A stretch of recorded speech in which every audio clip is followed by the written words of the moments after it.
Weather update today July 3, 2025. Maulan dulot ng LPA at habagat.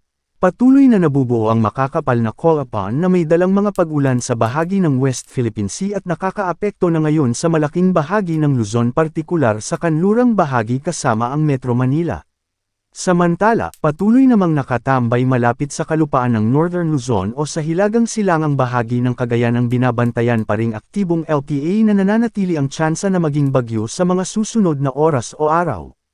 Inaabisuhan naman ang mga residenteng apektado ng mga nasabing sama ng panahon na maging alerto at handa sa posibilidad ng mga biglaang pagbaha at mga pagguho ng lupa. Lumakas na bilang tropical storm ang bagyo sa Pacific Ocean. May international name itong Moon. Namataan ito ng pag-asa sa layong 2,500 kilometers east-northeast of extreme northern Luzon. May lakas na aabot sa 65 kilometers per hour at may bagyo na aabot naman sa 80 kilometers per hour habang ito ay kumikilos northwest sa bilis na 15 kilometers per hour. Sa ngayon wala itong direktang epekto sa ating bansa at inaasahan di papasok o tatama sa anumang bahagi ng Pilipinas. Samantala nanatili naman ang Tayensa na maging bagyo ng low pressure area na nasa northern Luzon. Huling namataan sa layong 125 kilometers east-northeast ng Apari, Cagayan.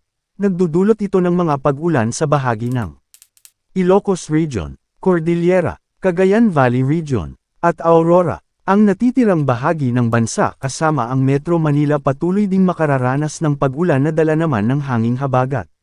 Pinaalerto dahil sa malalakas na pag-ulan ngayong araw dahil yan sa hanging habagat na umiiral sa kanlurang bahagi ng bansa. Apektado nito ang Metro Manila, Pangasinan, Zambales, Bataan, Cavite, Batangas, at Occidental Mindoro ayon po yan sa pag-asa. Bukod sa habagat nakakaapekto din ang low pressure area na nagpapaulan sa Batanes, Cagayan, Isabela, Apayao, Kalinga, Abra, at Ilocos Norte. Tatagal ang weather advisory ng pag-asa hanggang 11 a.m. ngayong umaga. Nakataas naman ang yellow rainfall warning sa Metro Manila, Bataan, Cavite, Rizal, Bulacan, Zambales, portion of Batangas maging alerto sa banta ng biglaang pagbaha o landslide. Manatiling nakatutok sa weather balita para sa bago pang update. Don't forget to subscribe #weathernews ngayon.